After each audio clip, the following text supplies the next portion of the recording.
home tonight. So I'm a girl from the mountain.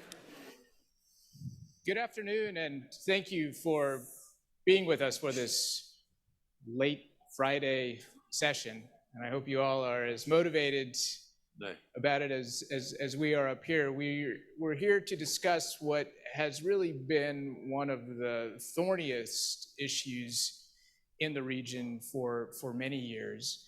And that is the question of security, of cooperative security in the Mediterranean region.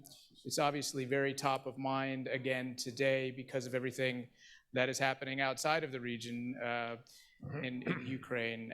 And to discuss these issues with us, we have a very distinguished panel of experts. I will begin according to protocol with Leo Doherty, who is the Minister of State for Europe from the United Kingdom. We also have a woman on the panel, Irene Fellin, who comes to us from NATO. She's the Secretary General's Special Representative for Women, Peace, and Security. We also have, to my right, Ian Lesser, who's the Vice President of the German Marshall Fund of the United States, based in Brussels. And at the far right, we have Kawan Hassan, who's the Executive Director of the Stimson Center in Brussels as well. And Irene, I'd like to start with you, if I could, because there's so much focus at the moment on NATO and the concerns about Ukraine and the eastern flank and so forth. And it's something, I think, for those of us who live and work in Northern Europe, this is what we spend most of our time thinking about. But there's obviously a lot of important there are a lot of important considerations in this region as well, in the Mediterranean region. And I think there's a sense that NATO should not lose sight of what is happening in the Mediterranean. And I'd like to start by asking you how NATO at the moment views the MENA region, and how would you describe the strategy at the moment? Thank you very much for having me here and for this question. And it's clear that looking from outside, it's evident that a lot of focus of NATO's energy is now on Ukraine, on the conflict, and how to increase our defense and deterrence on the eastern flank.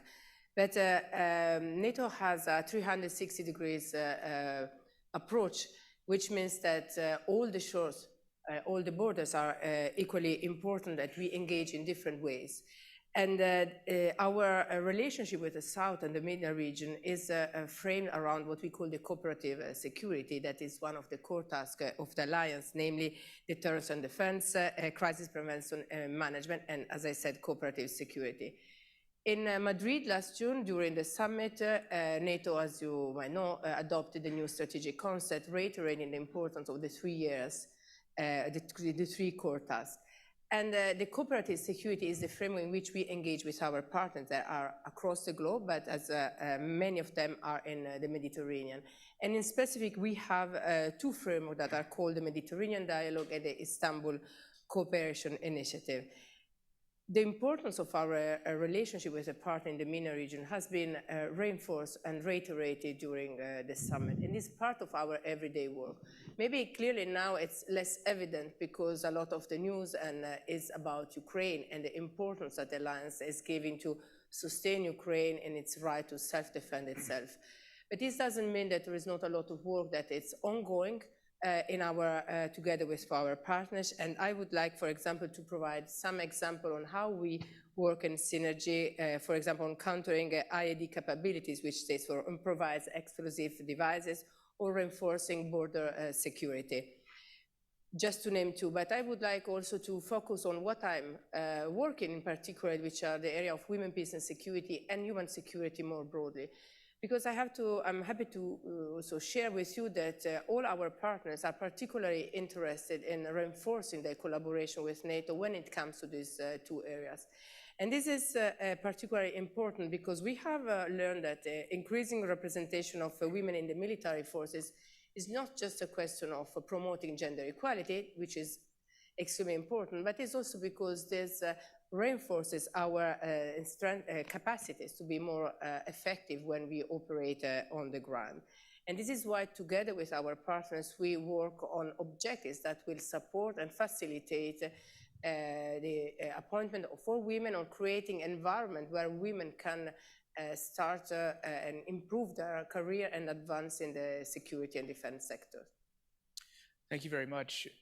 Minister Doherty, I'd like to come back to this question of security in the Mediterranean. Now, your country has one of the largest navies in the world. I would say the most powerful navy in Europe outside of the United States. You know, you're obviously, your country is very involved in Ukraine, very focused on Ukraine, but you are feeling also in the UK in various ways the pressure from some of the problems in the MENA region. How focused are you, and how focused should the UK be on what's happening in the broader region? Well, your question is appropriate, because we want to turn up, show up, and make a meaningful contribution to Mediterranean security. And it's very timely, because this week we have had HMS Albion docked alongside the Italian Navy. We've had our Secretary of State for Defence, Ben Wallace, with his counterpart on deck, and we've even had the Royal Marines Band playing outside the Colosseum. So I think this week has shown that when it comes to collective Mediterranean security within the NATO framework, the UK wants to turn up and be counted. Clearly, a huge amount of our strategic attention has been taken by countering Putin's outrageous and illegal invasion of Ukraine. But as I really eloquently said, NATO still has a 360 vista, and we really want to play our part in that. And the bilateral relationships we have in terms of collaboration and defence collaboration, exemplified by this week's activities in the UK-Italian sphere, are a key part of that. Kawan, I'd like to come to you for a bit of analysis on this. You've studied this for quite some time, and thinking about Ukraine and the war there and the effects that it's had on the region. You've said that there are actually sort of 4 wars happening here that are affecting the MENA region. Could you tell us what you mean by that?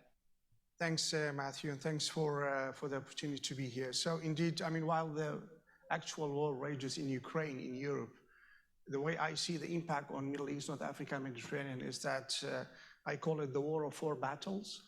Its impact on the region is as follows. There is a battle on food and fuel, which is very clear. The impact, of course, the impact on countries is different, but we see the impacts in countries like Tunisia, Egypt, Lebanon, and some other countries. So the battle of food and fuel will have, in my view, regardless of when and how the war ends, it will have some devastating impacts on the already social, strained social contracts in the region. And there is a need for a lot of support there. The second battle is, I call it the battle of narratives. And that is,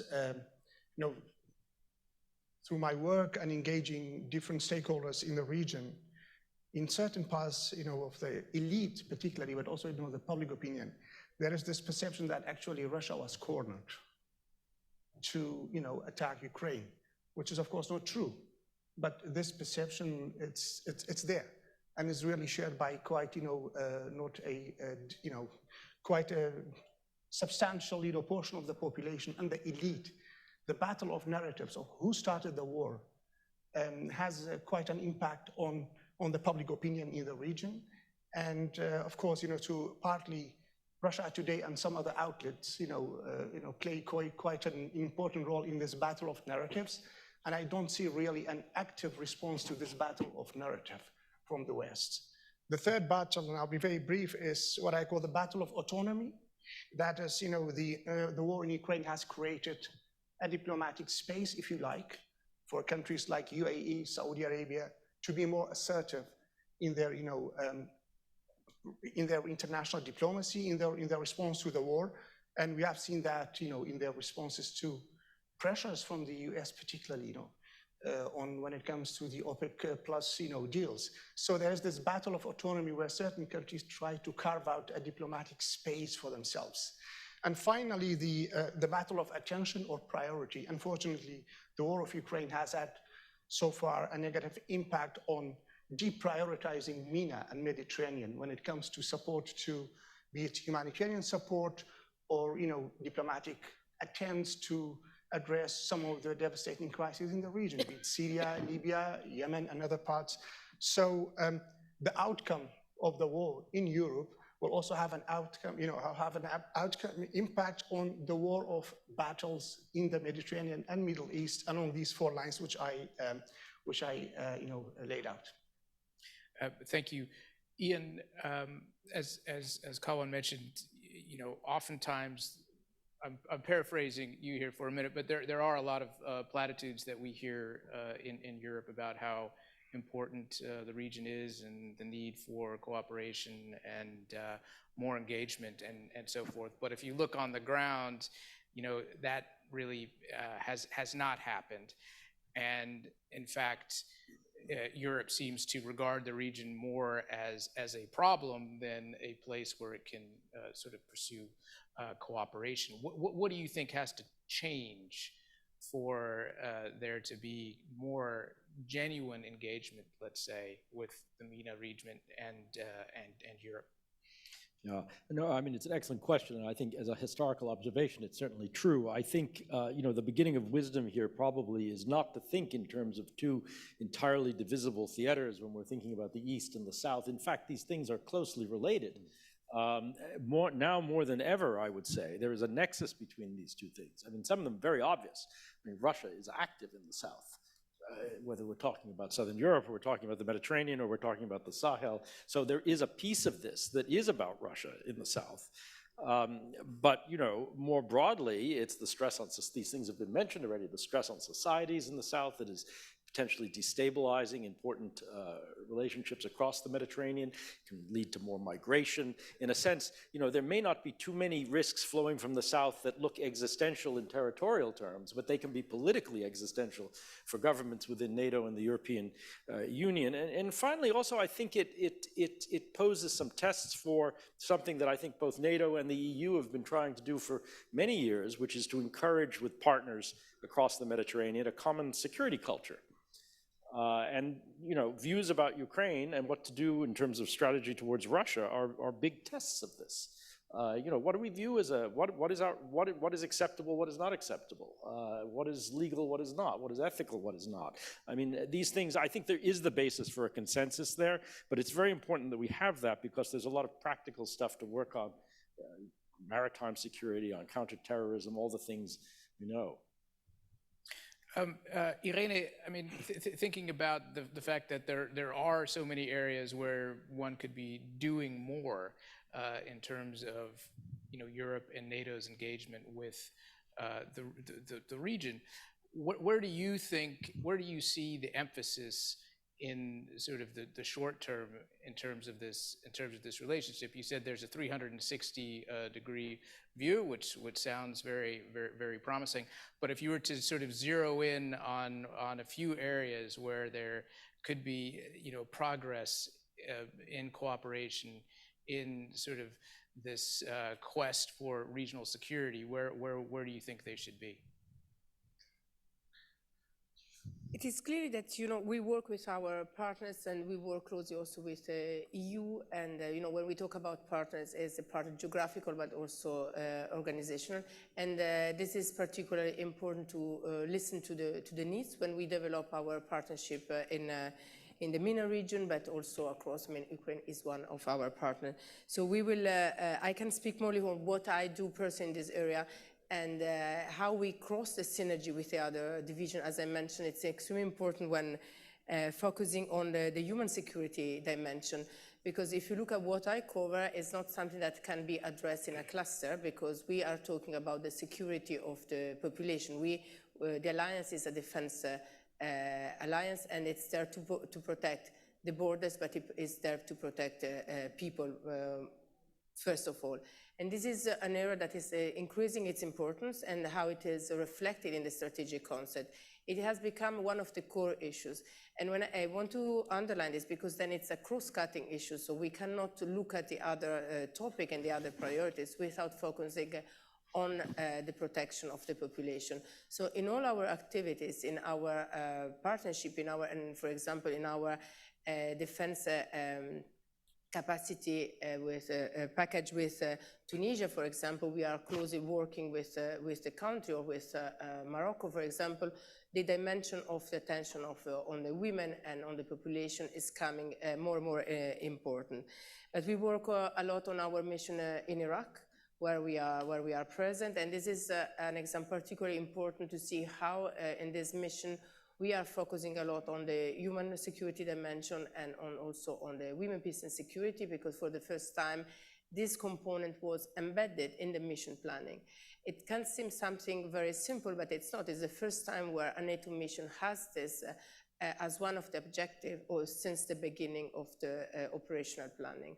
And this has been a long process, but this is extremely important to see how in our work today we cover many issues, and we are focusing on human security especially.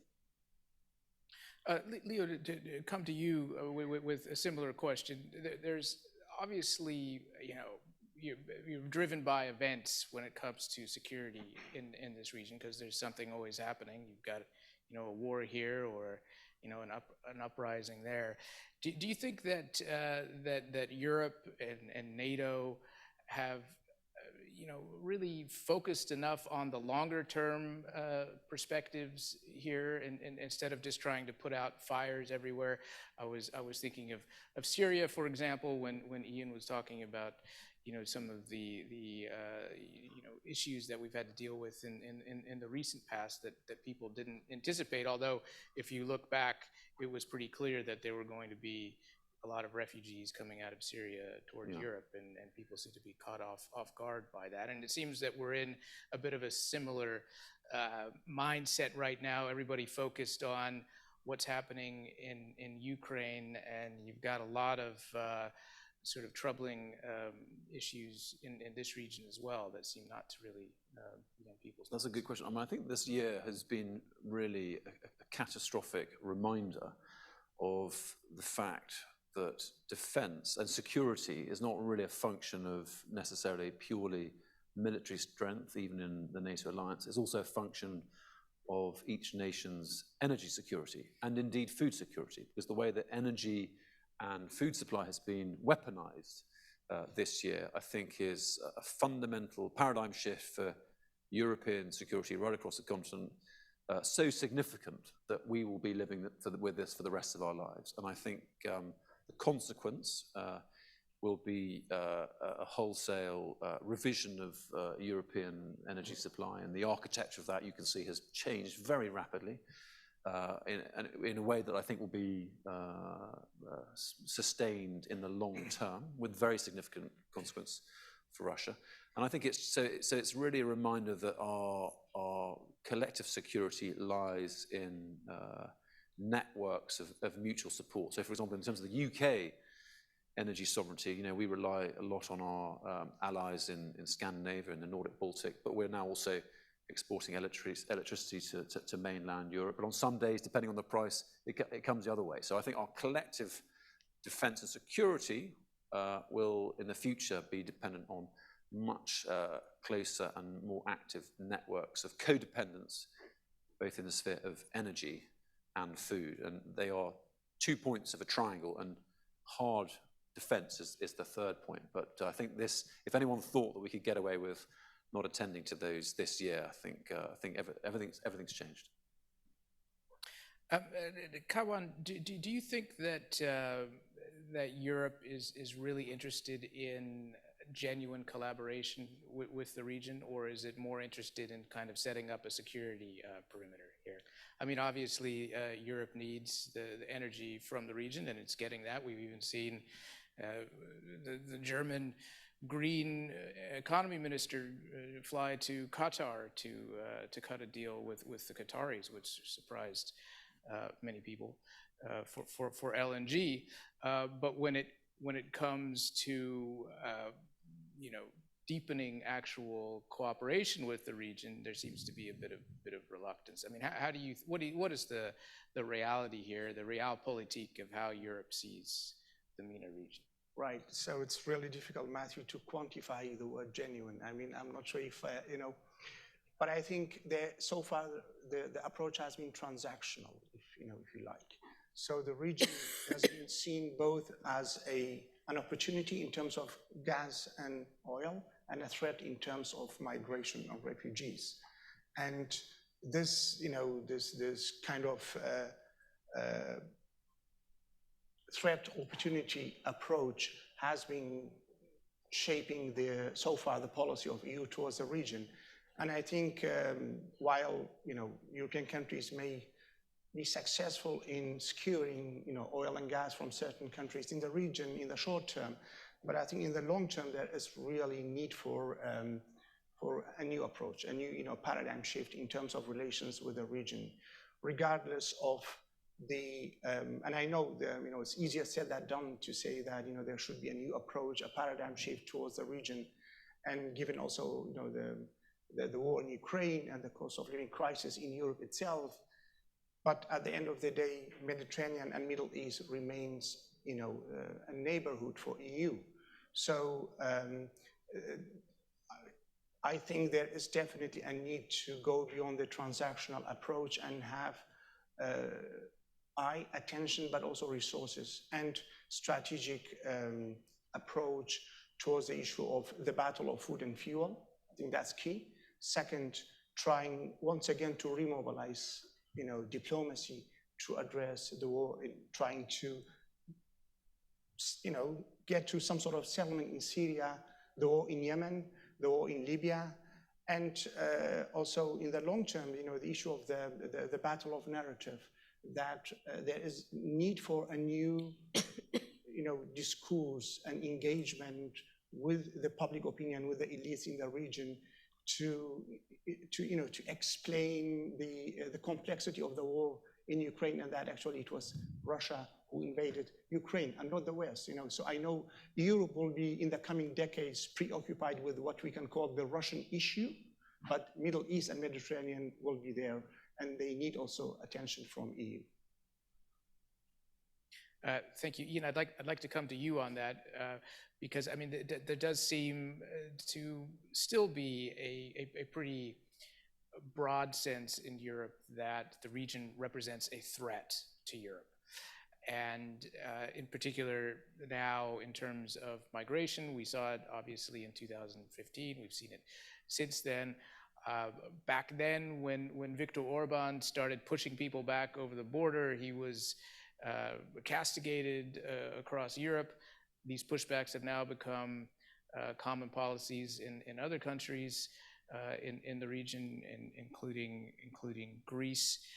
Is this just going to continue, do you think? You talked about the political risk, and it seems that there has been a recognition in Western Europe in particular that the risks of too much migration are just too high, so they kind of turn an eye to what's happening down there. Well, I mean, I think if you just look at the broad demographics and the enormous prosperity gap between North and South across the Mediterranean, it's actually the largest, deepest, however you want to say, prosperity gap that exists anywhere in the world except for the Korean Peninsula.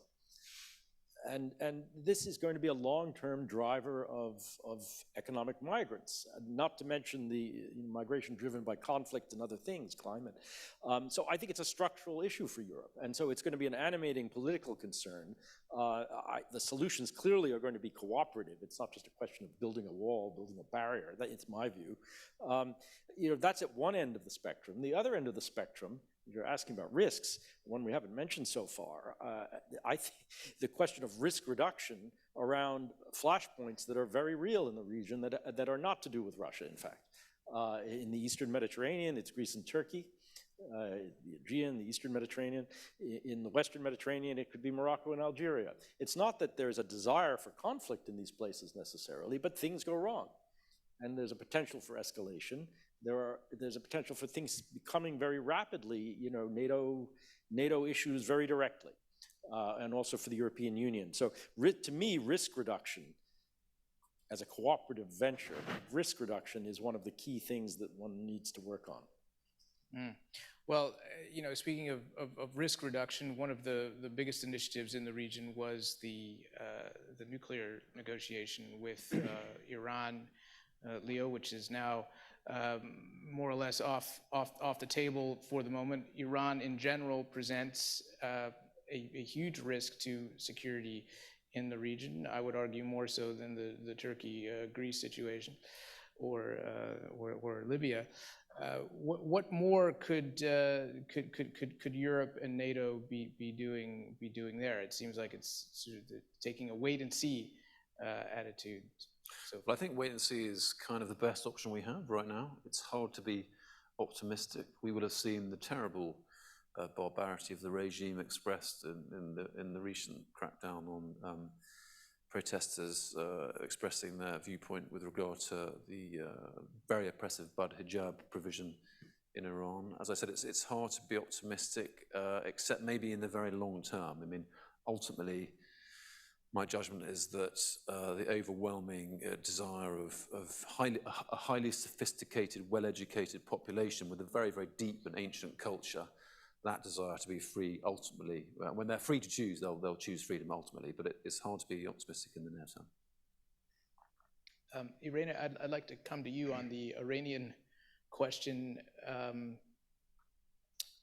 Leo mentioned the hijab issue, the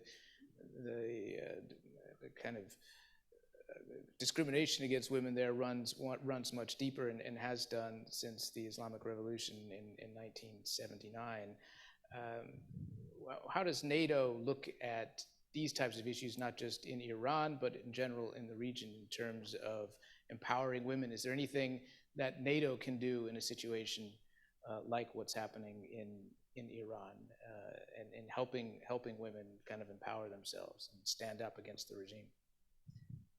NATO operates on a base of mandate, so we don't have any mandate to work directly with Iran, but what is important to understand that we included our commitment to work to promote gender equality as part of the core values of the alliance, and this is now embedded in the strategic concept. This means that we promote these values at a global level, which includes all the country and in the fight to support the women's rights wherever they are. This is part of my personal mandate.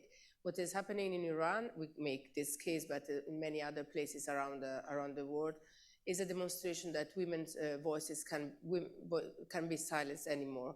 And there is something we can do. They all support women fight for their own rights, and being at NATO, at the EU, or at national level. And what we can do is really leading by example, and I talk about men and women leaders together. And this is the core of the work I'm carrying out. That this is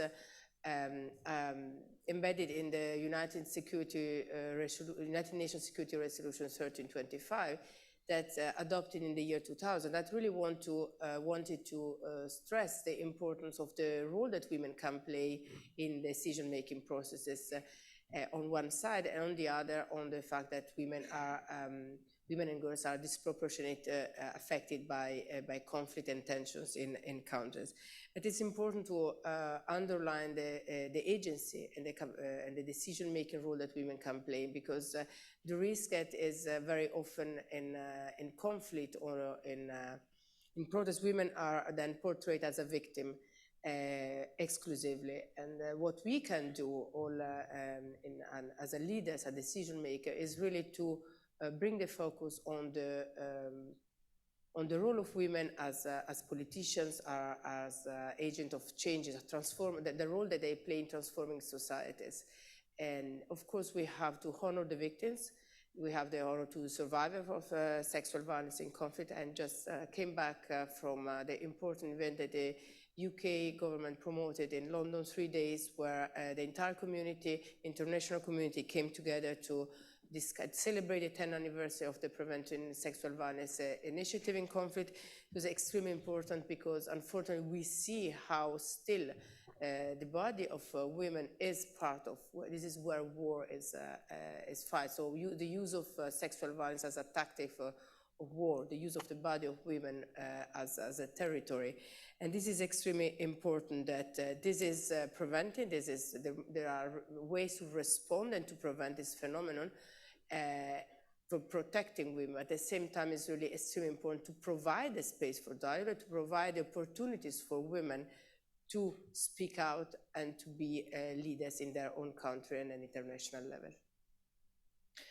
Kaman, what is your view on how smart it is for Europe to be pushing these social issues? We often hear it in discussions between the region and Europeans. One of the first things comes up is the role of women, human rights more broadly, obviously. We're seeing that now in Qatar, and a lot of people in the region sort of feel that it's, they're being told how to act, that there's sort of a paternalistic quality to all of this. Do you think that this is a wise strategy for the Europeans to constantly kind of be pushing their social agenda with the MENA region?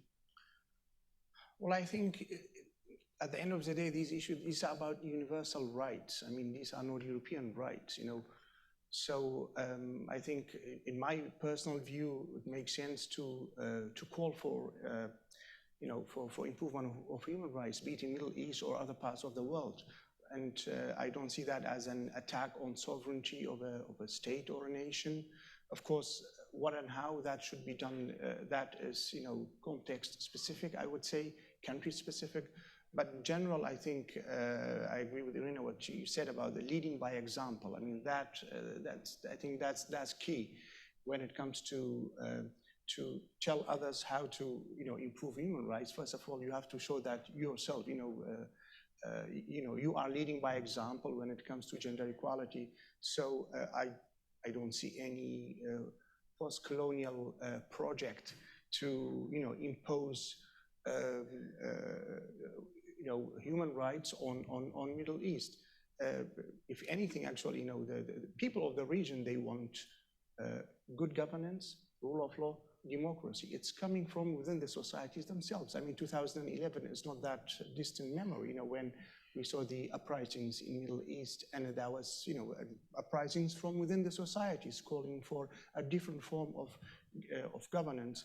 EU, other countries, other world powers definitely can support that. Again, how and what should be done, I think that's up to debate. But as a principle, definitely, there's a need to support, these social movements and people's protest, which are calling for, democratic governance and good governance. Another actor in all of this, Ian, is the United States, which has taken a similar view on these issues towards the region. How important do you think the role of the United States is when it comes to security in the Mediterranean? I mean, I think it's hugely important. And, I think there's a bit of a mythology about American disengagement from this region, in fact. Now, if we look more broadly, and we're talking also about the Persian Gulf, there are clearly areas where the United States is less present physically than a few years ago. But in fact, in the Mediterranean, the American military commitment is even larger here now in presence than it was a decade ago. And certainly in terms of diplomatic engagement or commercial engagement, there's certainly no let up in that. So I think there's some mythology about that. Is the anxiety about an American disengagement real? Yes, that's true, because something could happen in Asia next week or next month that would change the equation very, very rapidly. But it does make a huge difference. We have many examples of this. I mean, obviously there's a very high intensity example in Ukraine now, where 95% of whatever's going there is coming from the United States, and much of the rest is being delivered by the United States. But that's in Ukraine. But if there were to be a high intensity contingency in the Mediterranean, as there was with Libya, for example, much lower than in Ukraine, but still demanding, it relied heavily on American logistics, American intelligence, American support. So it really does matter.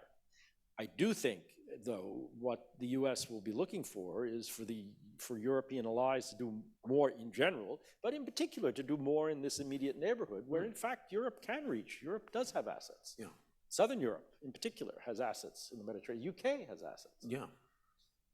Leo, Well, why doesn't... and that's a really, really good point. I think what we've seen this year is a total paradigm shift in the defensive attitude and posture of European nations. And look at the radical change in Germany. I mean, they literally invented their own word for it, the Zeitenwende, with 100 billion euro price tag.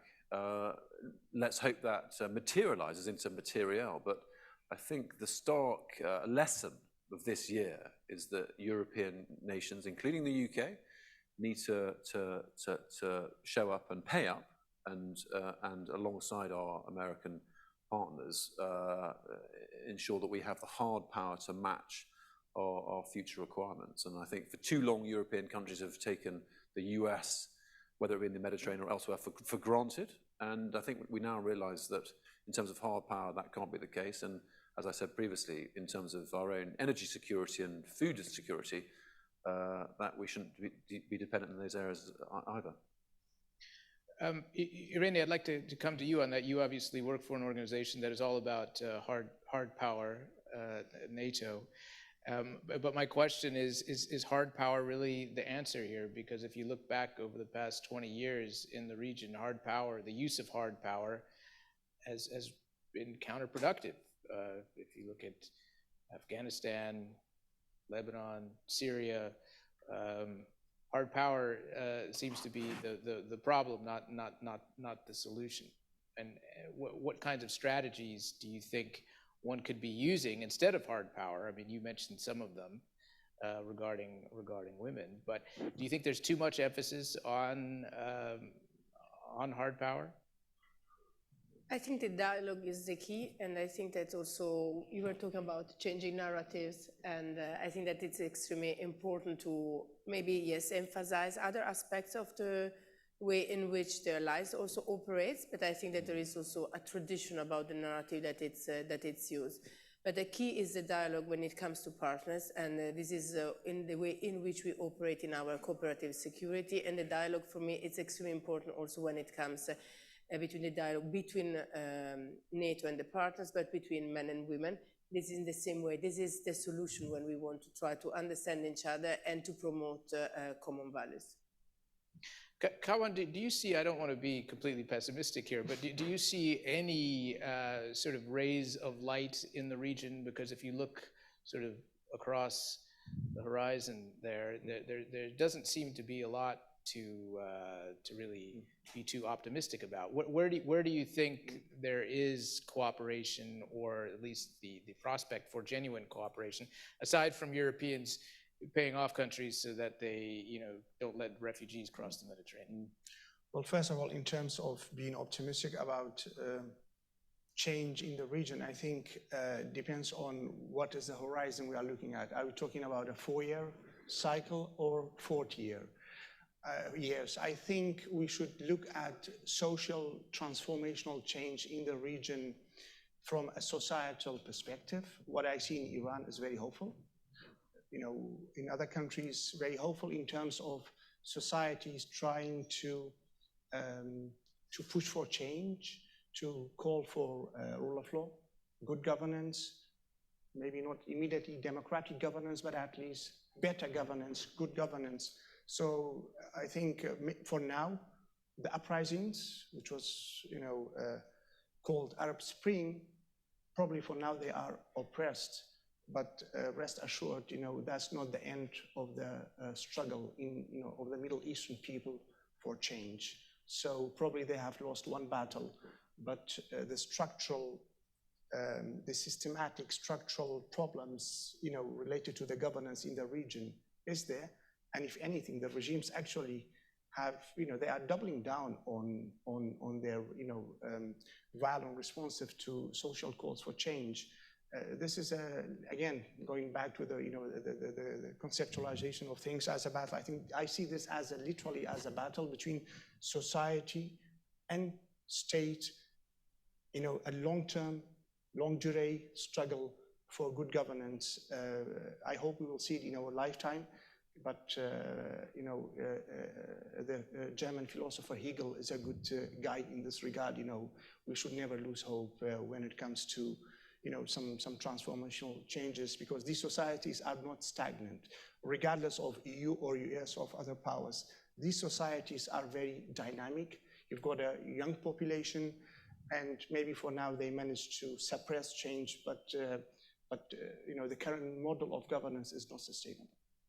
Would you agree with that, Ian? Because some people would say that, well, as long as the West in general, Europe in this constellation in particular, is so dependent on the region for its energy needs that they really have the upper hand, these regimes do, the authoritarian regimes in the region, and they have the West over a barrel, literally. Yeah, well, I think there are some very big differences here between the situation in the Gulf, and the situation in North Africa, for example. I mean, if you think about the green transition and you think about the renewables potential of the southern Mediterranean in that equation, which is very, very large. People want to invest in it if these projects are bankable, if the political risk is manageable, and all of these things. I think there is the potential there actually for more economic interdependence between North and South, which could be actually very helpful for not just development, but actually the sort of political development of countries in the South. And frankly, at this point, given the anxiety about energy security in Europe, also about the political stability of the North, I mean, one of the consequences of what we're seeing with Ukraine now, I think, is likely a long-term shift towards closer energy ties. We're already there, but more and more with the South from Europe.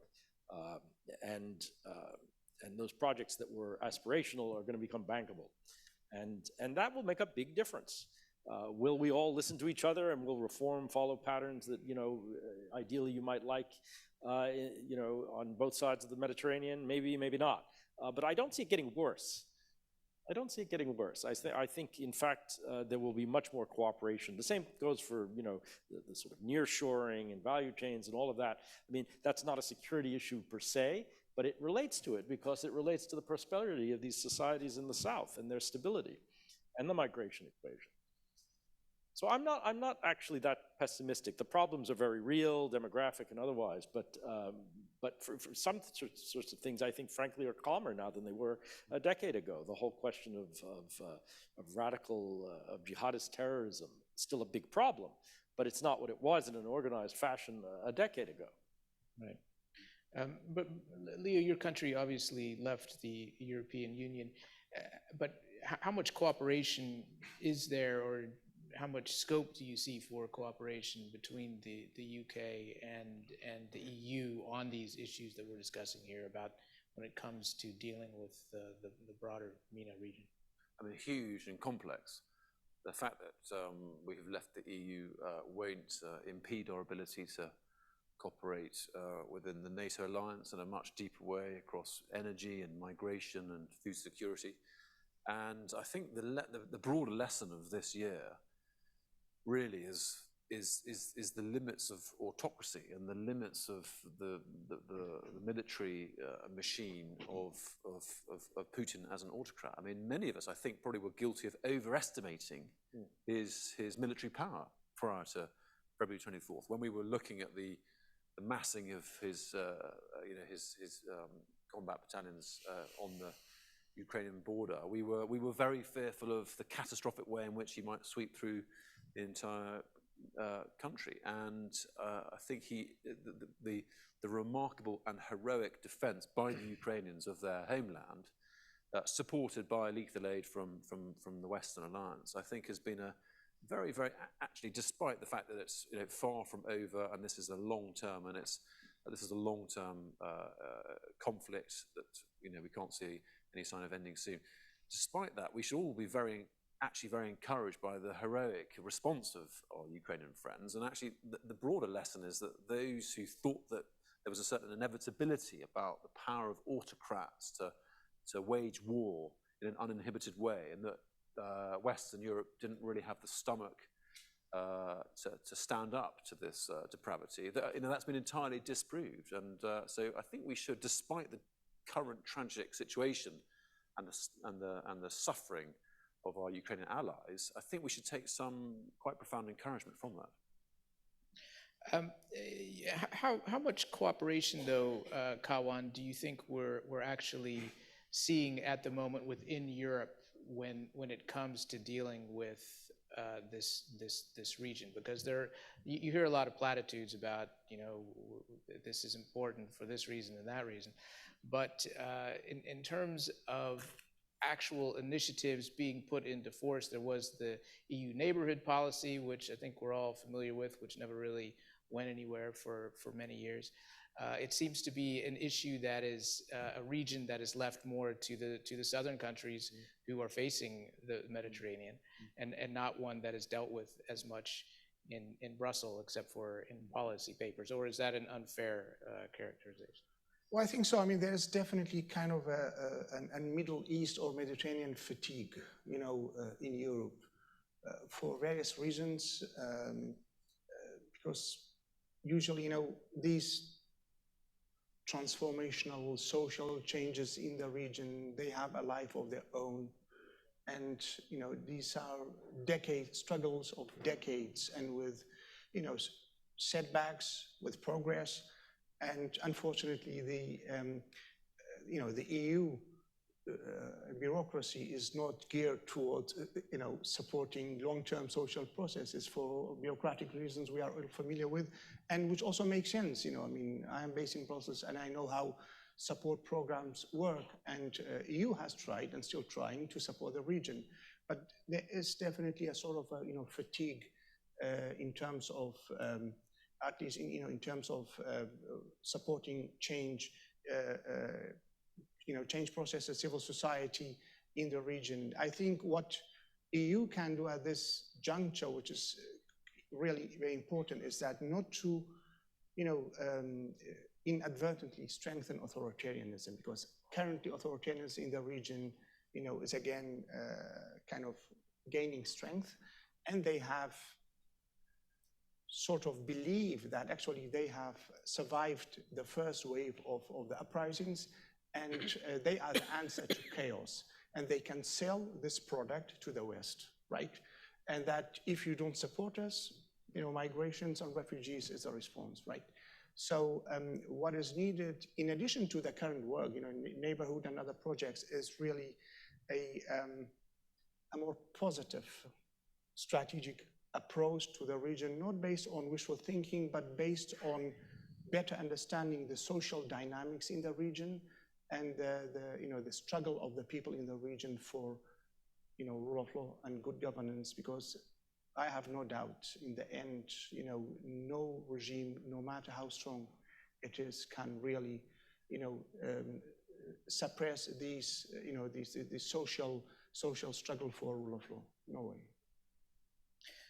Ian, do you think it's a mistake, though, to think about the area as a single region? I mean, we're discussing it here as MENA. There are a lot of different countries with really myriad problems and challenges.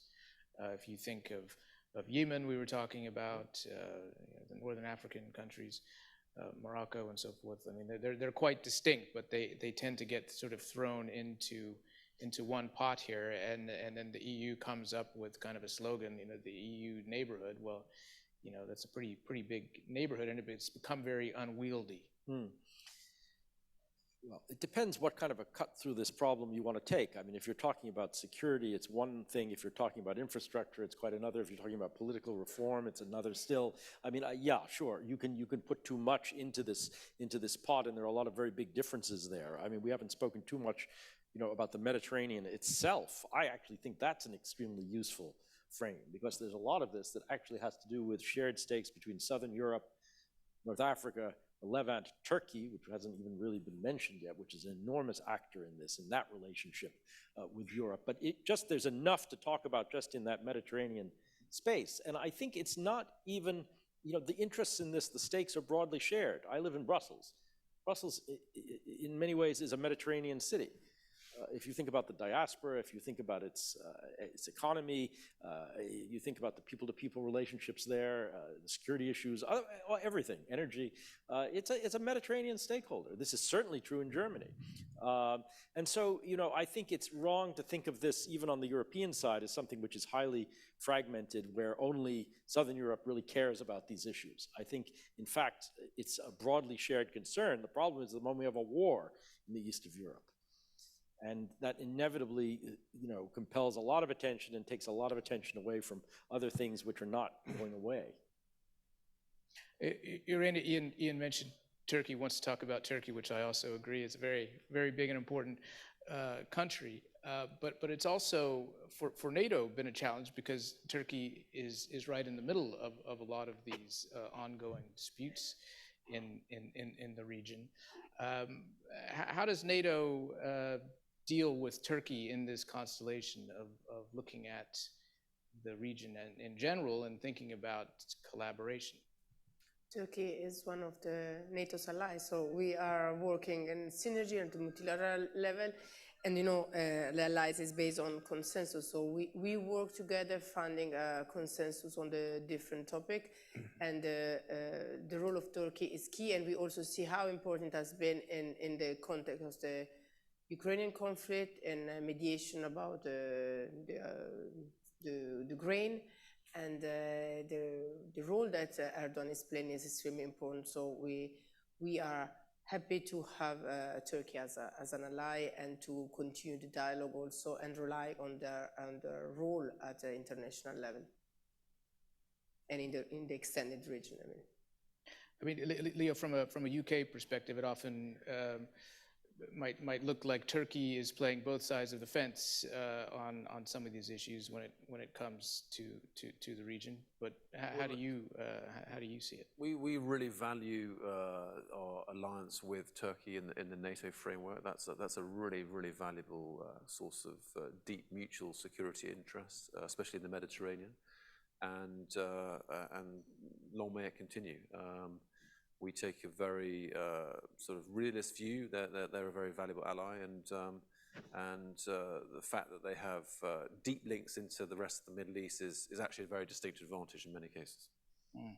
Colin, you as an objective outside observer, what do you think of the role of Turkey in the region?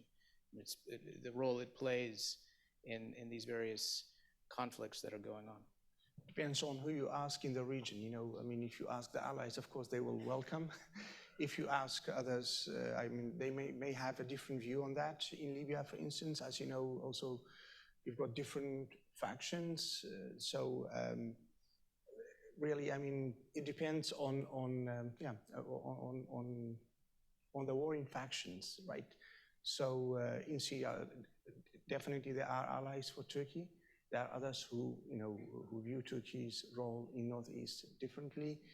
Again, same applies to Libya. So my answer may not be really very satisfactory, but that's what I can say. Very cautious panel here. I want to raise another important actor we haven't mentioned in the region, which is Israel, the only real democracy, some people would say, in the region. It has proven very adept at ensuring its own security.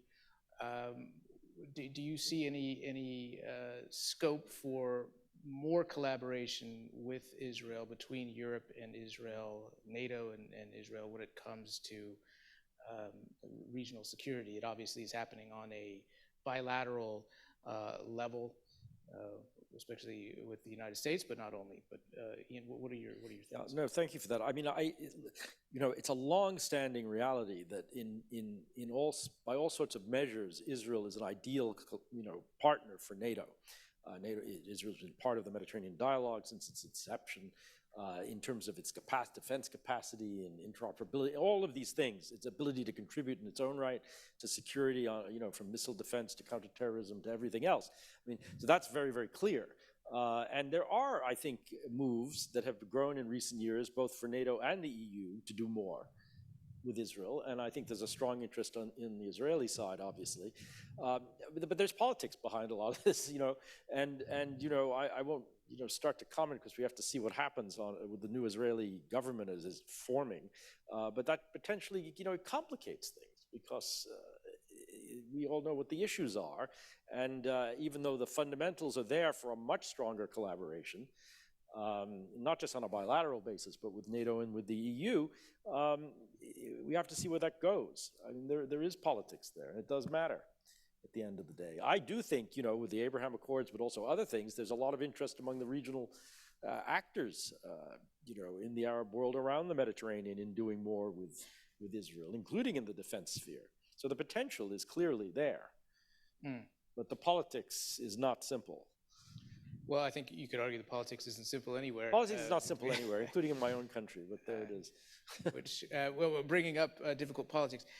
In the UK, this is also an issue. Israel is an important ally of the UK's in the region. A lot of people were surprised, I think would be an underestimate to say, or in terms of the success of the Abraham Accords.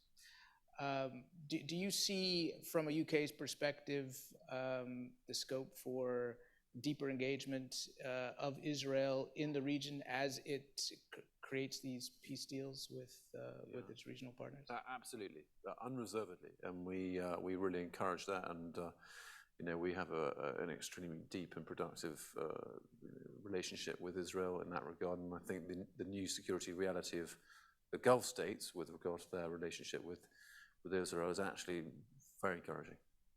And you think it's a long-lasting? I think it has huge potential. Yeah. Thank you. I'm afraid we've run out of time. Thank you all for sticking with us at this late hour. I want to thank all of the panelists for joining us and for the interesting conversation. Thank you. Thank you. Thank you. Well done. Thanks. Well done. Good to see you. Fun.